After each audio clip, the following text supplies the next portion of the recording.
अल्हम्दुलिल्लाहि रब्बिल आलमीन व बिही अस्तईन व अशहदु अल्ला इलाहा इल्लल्लाह वहदहु ला शरीका लह व अशहदु अन्ना मुहम्मदन अब्दुहु व रसूलुहु। अम्मा बाद। मेरे सम्मानित दर्शकों और प्रिय विद्यार्थियों,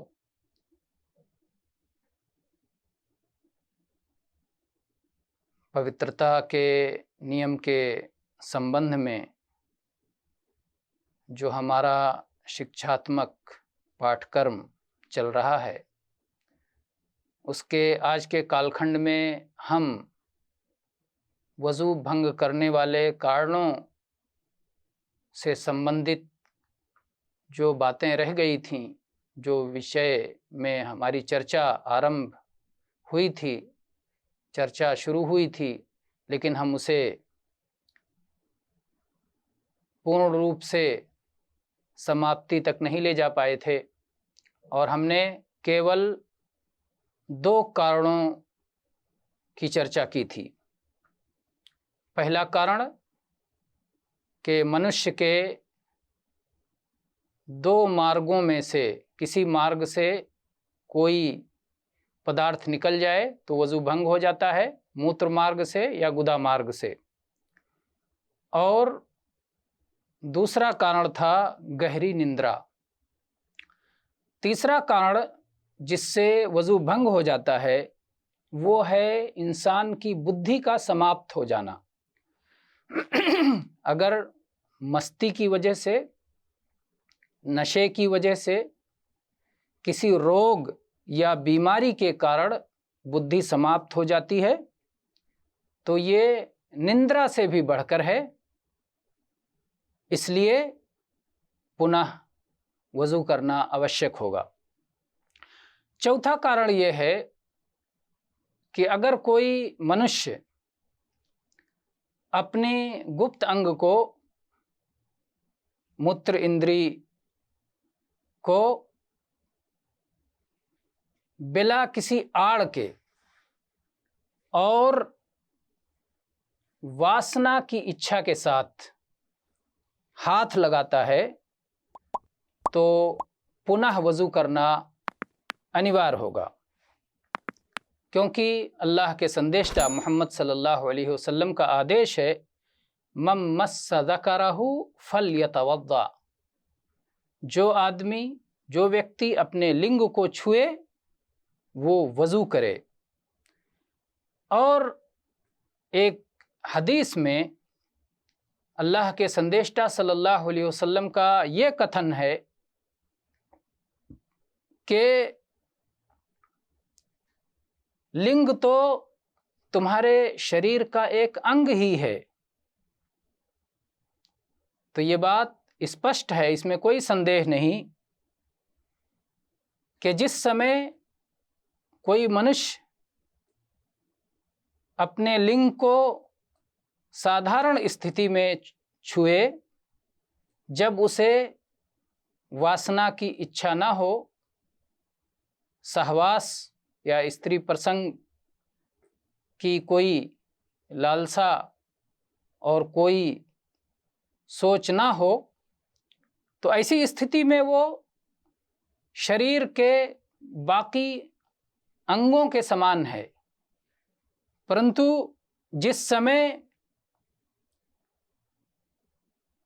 काम वासना की इच्छा हो, काम की इच्छा हो, उस समय वो भिन्न हो जाता है और वो दूसरे अंगों के समान नहीं रह जाता है। तो इस स्थिति में अगर कोई उसे कपड़े के बगैर और काम वासना की इच्छा के साथ हाथ लगाता है, छूता है, तो उसका वज़ू भंग हो जाएगा और उसको पुनः वज़ू करना अनिवार्य होगा। 5वां कारण है ऊंट का मांस खाना। बरा पुत्र आजिब रज़ियल्लाहु अन्हु की हदीस है, वो अल्लाह के संदेशता मोहम्मद सल्लल्लाहु अलैहि वसल्लम से वर्णित करते हैं कि आपने कहा, तवद्दऊ मिन लुहूमिल इबिल वला तवद्दऊ मिन लुहूमिल गनम, के जब ऊंट का मांस खाओ तो वज़ू करो, और जब बकरी का मांस खाओ तो वज़ू ना करो। यह हदीस सिद्ध है, सही है, और इसका उल्लेख इमाम इब्न माजा, इमाम अबू दाऊद, इमाम तिर्मिज़ी आदि ने किया है। इसी प्रकार जाबिर पुत्र समरा रदियल्लाहु अन्हो से वर्णित है कि एक व्यक्ति ने अल्लाह के संदेष्टा सल्लल्लाहु अलैहि वसल्लम से प्रश्न किया, क्या जब हम बकरी का मांस खाएं तो वज़ू करें? तो आप सल्लल्लाहु अलैहि वसल्लम ने इस प्रश्न का उत्तर देते हुए कहा, अगर तुम्हारी इच्छा हो तो वज़ू करो, और यदि इच्छा नहीं है तो वज़ू ना करो। पुनः उस व्यक्ति ने प्रश्न किया, क्या मैं ऊंट का मांस खाऊं तो वज़ू करूं? तो आप सल्लल्लाहु अलैहि वसल्लम ने कहा, हाँ, ऊंट का मांस खाने से वज़ू करो। यह हदीस भी सिद्ध है और इसका उल्लेख इमाम मुस्लिम रहमहुल्लाह ने किया है। तो ये 5 कारण हैं जिससे वज़ू भंग हो जाता है और पुनः वज़ू करने की आवश्यकता होती है। अब आइए हम आपको ये भी बतला दें कि वो कौन से कार्य हैं भक्ति के जिनके लिए वज़ू करना आवश्यक है, और वज़ू के बिना जो काम करना हराम है, मना है, निषेध है, वज़ू करके ही वो काम किया जा सकता है। उसमें पहला काम है सलात। सलात जो शारीरिक भक्ति है, जो अल्लाहु अकबर से आरंभ होती है और अस्सलामु अलैकुम वरहमतुल्लाह पर समाप्त होती है, जिसमें आदमी खड़ा होता है, रुकू करता है, सजदा करता है और बहुत सी दुआएं और प्रार्थनाएं करता है। तो सलात अदा करने के लिए जो हर मुसलमान व्यक्ति पर एक दिन में 5 मर्तबा अनिवार्य है, फ़र्ज़ है, उस सलात को अदा करने के लिए वज़ू करना आवश्यक है। अल्लाह ताला, अल्लाह स्वामी का आदेश है, या अय्युहल्लज़ीना आमनु इज़ा कुमतुम इलस्सलाति फ़ग़सिलू वुजूहकुम, आखिर तक।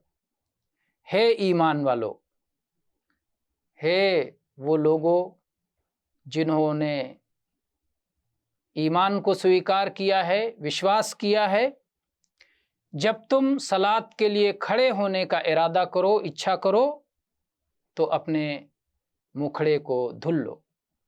और आगे आयत में पूरा वज़ू का बयान है।